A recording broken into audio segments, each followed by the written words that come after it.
Bonjour et bienvenue. Aujourd'hui, nous allons parler d'un poison courant, un piège que nous connaissons tous. La colère.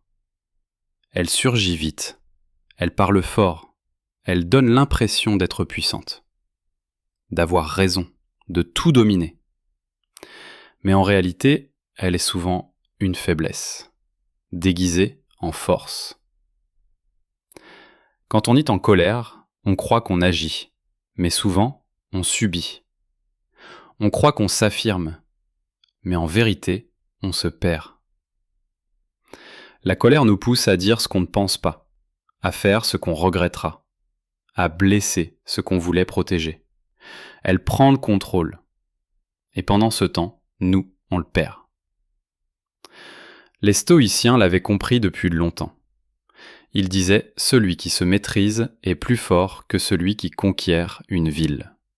Parce qu'il faut plus de force pour garder son calme que pour crier, plus de courage pour rester silencieux que pour frapper. La colère n'est pas toujours une émotion brute. Souvent, elle cache autre chose. La peur, la frustration, la fatigue, l'orgueil blessé. Mais peu importe sa cause, le résultat est le même. Elle nous affaiblit dès qu'on lui obéit. Le stoïcien choisit un autre chemin. Il ne nie pas ce qu'il ressent. Il ne fait pas semblant. Mais il refuse d'agir sous l'emprise de l'émotion. Il observe. Il respire. Il prend du recul. Et ensuite, seulement, il répond. Ce n'est pas de la froideur, c'est de la maîtrise. Celui qui garde son calme n'est pas faible.